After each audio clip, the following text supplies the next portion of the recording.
pasamos del movimiento a la quietud. Yo busqué en el diccionario la palabra movimiento y lo que dice es que es acción, que es un cambio de posición de un cuerpo o de un objeto. Movimiento es cambiarse y eso lo vivimos, cambiamos. No solamente cambiamos físicamente, sino mentalmente. Nuestra actitud cambió. Y el significado de la palabra quietud significa reposo. Falta de movimiento significa descanso. Yo creo que duramos muchos meses como en descanso, descansaditos, pensando, bueno, esto ahorita que nos encerramos y ahorita esto pasa y volvemos otra vez. Y bueno, el mundo en los últimos meses hemos vivido toda esta experiencia, no solamente aquí en Valledupar. Esta es una experiencia que hemos vivido. Y yo creo que en toda esta experiencia, donde cada uno ha tenido su propia vivencia, su propia experiencia de familia en el hogar, de hijos, padres, hermanos, algunos difícil, otros menos difícil. Pero en todo este tiempo yo sé que hubo preguntas, o por lo menos en mi caso hubo preguntas. Y hubo unas preguntas que yo creo que son como muy normales. Hasta los niños decían COVID-19. ¿Y eso qué es? Y algunos hasta sabían responder qué significaba eso. En todo esto que vivimos hubo interrogantes. Y yo creo que uno de los interrogantes que yo más escuché es ¿por qué? ¿Por qué? O de pronto decían, ¿y dónde está Dios? En todo esto, ¿dónde está Dios? O ¿qué está haciendo Dios por esto? ¿Qué está haciendo Dios por mí? O ¿qué podemos hacer nosotros? Y quién sabe cuántos interrogantes más hubo en todo este tiempo. Y lo sigue habiendo. Pero esas palabras, mucho movimiento y luego quietud, yo quiero asociarlas con la palabra libertad. Parece que cuando estábamos en mucho movimiento, había una cierta libertad, pero luego llegó un momento en que ya no teníamos libertad por los decretos y todas las normas que el gobierno sacó. Y yo quiero que la palabra libertad significa acción. Además, la libertad es un derecho de todos los seres humanos. Pero también la libertad significa, y aquí hay un abogado, que es la facultad de elegir. Nosotros en todo este proceso hemos pasado de movernos mucho, de estar quietos, pero también de ejercer mi libertad como un derecho. Yo he vivido en mi experiencia propia como dos clases de libertad. Por ejemplo, está lo que llaman la libertad operativa. Yo tengo la libertad de en este momento poner este micrófono aquí y salir, si el portón está cerrado, abrirlo y salir. Yo tengo esa libertad. Esa es una libertad operativa. Yo puedo decidir, salgo y me voy. Pero si yo estoy en una cárcel, yo no puedo ejercer mi libertad operativa. Porque ahí hay unas normas y hay unas rejas y unos guardianes y yo no puedo salir cuando yo quiera. Pero hay un caso en la historia de la humanidad de un hombre que duró 27 años preso en un país muy lejos de aquí. Y dice la historia que él todos los años lo reunían, la junta que lo condenó a él, y le decía, si usted acepta que lo que usted hizo está mal, que lo que usted dice está mal y nosotros estamos bien, usted sale. Y él decía, no, yo me quedo aquí. Y todos los años había una junta donde se lo llamaban a él, al señor Mandela, Nelson Mandela, y le preguntaban eso. Él estaba preso. Él no ejercía su libertad operativa, él no podía salir. Pero su libertad interior estaba intacta. 27 años él mantuvo esa libertad interior. Tanto que al final el gobierno le dijo, usted se puede ir. Y él, lo que él decía era que en su país quitaran una ley que prohibía que los blancos que los negros tuviesen los mismos derechos de los blancos. En ese país había una ley que decía que los negros iban a las escuelas diferentes, usaban transporte diferente, un negro no podía montarse o subirse en un bus donde iban los blancos porque era un delito, y esa era su lucha. Hermanos, nosotros si algo hemos recibido del Señor es libertad. Por lo menos yo fui libre del pecado, amén. Y libre para servirle al Señor. El Señor nos ha libertado del pecado. Si en esta noche aquí hay una visita, yo le doy esa noticia. El Señor nos ha libertado del pecado. Estamos aquí en el mundo, en el pecado. El mundo aquí en el mundo hay pecado. Pero interiormente yo estoy libre porque ya Cristo me libertó. Aleluya. En estos meses tu libertad se ha fortalecido. La libertad en Cristo se ha fortalecido, se ha engrandecido, se ha afirmado más, o por el contrario, tu libertad se ha decaído. Ya como que, ¿y será que yo soy evangélico todavía? ¿Será que yo soy cristiano todavía? Porque a mí una anciana me preguntó, hermana, ¿y será que yo soy evangélica todavía? Porque como yo no he vuelto al culto. Bueno, es una anciana de 98 años. Pero yo te pregunto, joven, ¿cómo está tu libertad? ¿Cómo manejas tu libertad interior? Es posible que con esta nueva normalidad, así le llaman, porque en este tiempo han surgido palabras que estaban ahí, pero nosotros no las usábamos. Ahora se habla de la nueva normalidad. En esta nueva normalidad, el servicio que nosotros hacíamos, bueno, los que tenemos la honra, la dicha, bueno, a mí me parece que recibir un cargo en la iglesia, de lo que sea, es algo muy honroso, es algo muy grande, es algo, yo lo veo como algo sublime. Yo veo como un milagro que Dios me tenga en cuenta a mí. Como yo sí sé de dónde me sacó el Señor. Como yo sí sé que el Señor tuvo que desnudar su brazo y meterlo allá en la profundidad del lodo y la pudredumbre. Entonces, cualquier cosita, algo que yo tenga que yo haga, que el Señor me dé la oportunidad a través de los ministros de hacer en la obra del Señor, es algo tan grande, tan sublime, es un milagro, amén.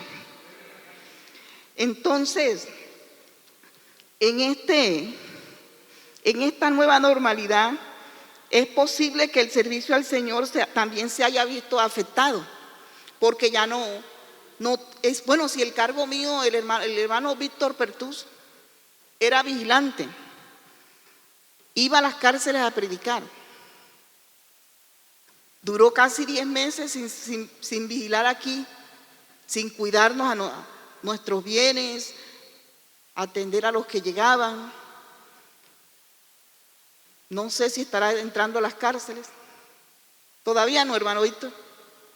Bueno, la cosa es que como ya el hermano Víctor no tiene esos cargos, no está ejerciendo esos cargos, es probable que humanamente esa parte de él, de servicio al Señor, también haya menguado. Es probable. Pero a mí me enseñó una anciana cuando yo estaba recién entregada, recibiendo las clases bautismales, porque yo me entregué y a los 3 días yo dije que me dieran cargo de maestra. 3 días de entregada, porque yo iba a dar clases. Oiga, la ignorancia sí es atrevida, ¿no? Entonces, es probable que haya una maestra de escuela dominical que ya no ejerza ese cargo de maestra. Pero a mí una anciana, les comento, a mí una anciana me enseñó recién entregada y me dijo: mire, siéntese y no me diga hola, dígame amén. Porque ella me decía Dios te bendiga, y yo le decía hola. Y ella me dijo: siéntese y no me diga hola, contésteme amén. Y no cruce las piernas. Y escuche lo que le voy a decir. Usted no puede ser maestra, todavía no. Usted pasó al altar, pero usted tiene que arrepentirse. Y yo le dije: ¿y de qué? Y ella me explicó. Y el Señor la usó. Y como a los 3 años, yo recibí un cargo en la directiva de escuela dominical. Gloria a Dios. Hermanos, y esa anciana ese día me dijo que a propósito, no veo a los sordos aquí, a los hermanos sordos. Y quien me dijo a mí eso fue la mamá del hermano Freddy, el sordo, la hermana Francisca Bravo, una gran anciana y mujer en el Señor. Ella me dijo: el servicio al Señor se llama obediencia. Los demás son cargos. El servicio al Señor es que usted obedezca la palabra. Entonces yo en estos meses yo he pensado, entonces el servirle a Dios en este tiempo es donde se va a ver quién es quién. En este tiempo es donde se va a ver si usted es servidor a Cristo o si no, o a quién le servía usted. Porque obediencia, ¿para qué? Para reconocer todos los días que por su misericordia estamos vivos, amén. Obediencia, ¿para qué? Para leer la palabra, porque este es el alimento de mi alma. Obediencias para serle fiel a Dios. Obediencia para cuidar la comunión con el Señor y conmigo, con los hermanos, con mi familia y conmigo. Debemos ser obedientes y yo sé que nos va mejor. En su palabra Él nos enseña que servir es ministrar, adorar y obedecer. Yo te pregunto, mi hermano, en estos meses que no podías estar ejerciendo tu cargo, los que tienen cargo, ¿será que tú le serviste al Señor en adoración? Allí en tu casa, en medio de la escasez, joven, en medio de la frustración de no poder ir a la escuela y estar con tus amigos, en medio de la frustración de no poder trabajar o de quedar sin empleo, ¿tú adoraste a Dios? ¿O tú ministraste los dones que el Señor te ha dado con tu familia inconversa, a través de las redes? Bueno, yo gracias a Dios no tengo teléfono, pero gracias a Dios por eso. Y usted, hermano joven, ¿usted ministró los dones que el Señor le ha dado? Hermana Kerguelen, usted con esa bonita voz, ¿usted algún amigo o compañero o familiar le mandó una alabanza por el internet en estos meses? ¿O usted, Saray? ¿O usted, que esta niña tiene una voz tan linda, yo no se la conocía? o los hermanos de los instrumentos, o los hermanos del comité de evangelismo, o todos nosotros, sí ministramos los dones que el Señor nos ha dado, porque todos tenemos dones. Dice el Señor que nos los dio, porque Él dice que subiendo a lo alto llevó cautiva la cautividad y repartió dones a los hombres. Es decir, que sí tenemos dones. ¿Usted ministró esos dones en servicio del otro? ¿Usted obedeció la palabra del Señor aunque no estaba el pastor allí, aunque no tenía que ir al culto? O usted dijo, bueno, como yo no tengo que ir al culto, me voy a hacer alguito por aquí o alguito por allá. Hermano, es que esto es serio, hermano joven. Esto de servir es bien serio. Bendito el nombre de Jesús. En el Evangelio del libro de Mateo, según Mateo, en el capítulo 4, en el versículo 10 dice, el mismo Señor dice, al Señor tu Dios adorarás y al solo servirás. Y eso se lo dijo, el mismo Señor se lo dijo a Satanás. Le dijo, al Señor tu Dios adorarás y a Él servirás. Es decir, se acabó el tiempo, hermano. Y a Él servirás. Es decir, que el Señor, hasta el diablo, le dijo que le tenía que servir. Y en el libro de Isaías, en el capítulo 60, dice, el reino que no me sirviere, perecerá. El reino, o sea, el pueblo, la reunión, en el caso de nosotros, nuestra comunidad, el que no le sirva, dice, perecerá. O sea que es hasta peligroso no servirle al Señor. Porque Él lo está diciendo, yo no lo estoy diciendo, el Señor lo dice. El servicio al Señor merece, y esto lo escribí yo aquí, lo quiero leer textualmente. El servicio al Señor merece todo nuestro agradecimiento y responsabilidad, aunque pareciera que ya no tengo o no puedo hacerlo. Aunque en estos meses y en esta nueva normalidad, como le llaman, parece que ya no tengo cargos, parece que ya no puedo servir. Dirá una maestra de escuela dominical, pero ¿cómo hago yo si ya no tengo a mi clase? ¿Cómo yo sirvo en esa parte? Pero merece todo nuestro agradecimiento y responsabilidad. En el pasaje que acabamos de leer en Isaías, que dice, me estaré quieto y los miraré desde mi morada. Hermano, ese pasaje dice que Jehová dijo que se quedó quieto. Como Dios es espíritu, no es un cuerpecito así como el suyo o como el mío. Dios es espíritu. Y dice ahí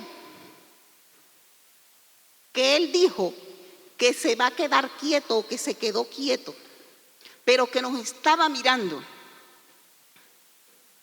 Pero como en nosotros mora el Espíritu Santo, amén, bendito el nombre de Jesús, el Espíritu Santo que mora en nosotros nos conecta con Dios. ¿O usted no siente que está conectado con Dios? Y entonces esa conexión hace que mi alma vibre, anhele servirle a Dios. En los evangelios hay un pasaje que Jesucristo dice que subió al monte de los olivos a orar y regresó. Y estaba en el templo y dice que había una multitud escuchándole predicar. Y de pronto se escuchaba una bulla. Y dice que eran los fariseos que traían a una mujer. Y yo me imagino que la traían agarrada, porque yo no creo que ella venía caminando con mucho gusto. o de su propia voluntad. Dice la palabra del Señor que llegaron con esa mujer y le dijeron: Jesús, esta mujer ha sido sorprendida en el mismo acto del adulterio.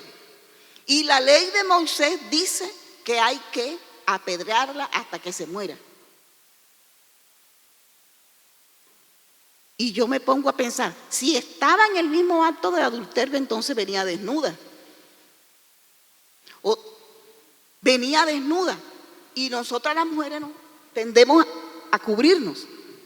Pero si la traían agarrada, ella no podía cubrir su vergüenza.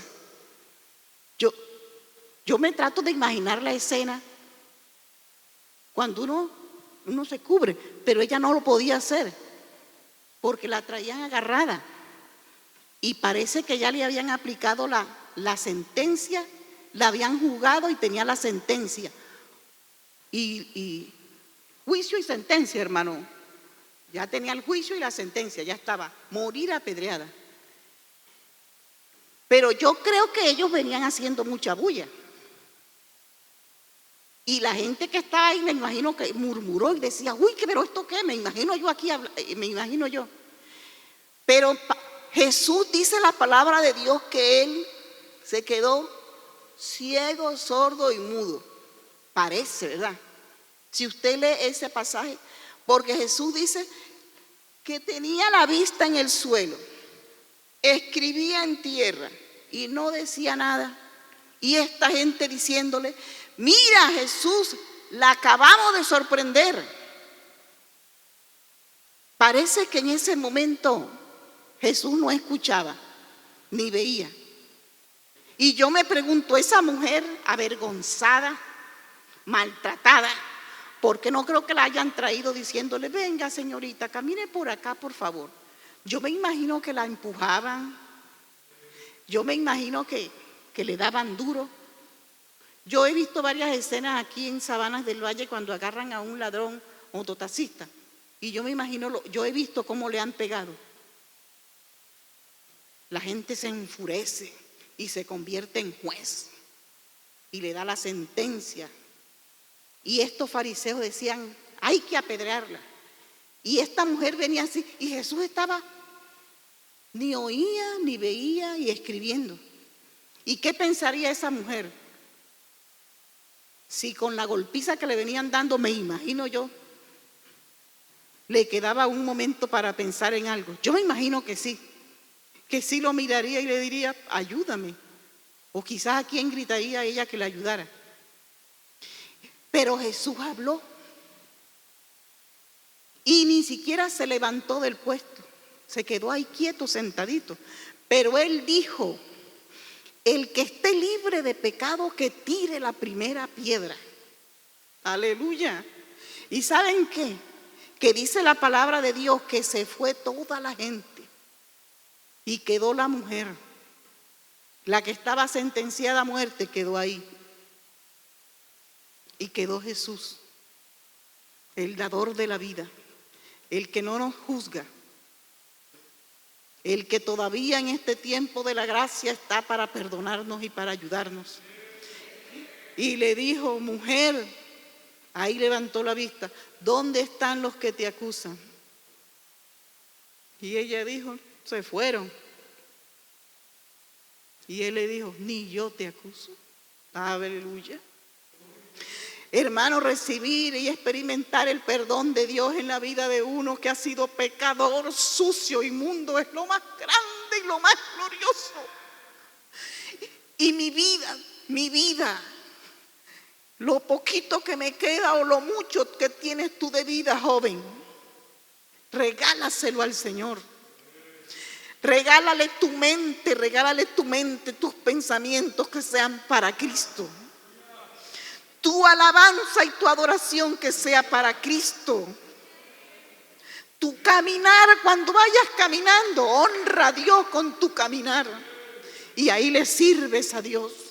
Si tienes un don, que yo sé que lo tienes. El mío, dice mi hija, que es de gritar. Bueno, sí, yo grito en la casa y también pego. Pero hermano, ponlo para glorificar el nombre de Jesús. Más adelante cuenta la palabra de Dios que esa mujer le sirvió al Señor con todo lo que tenía, con todo su ser, porque había agradecimiento en la vida de ella. Amén.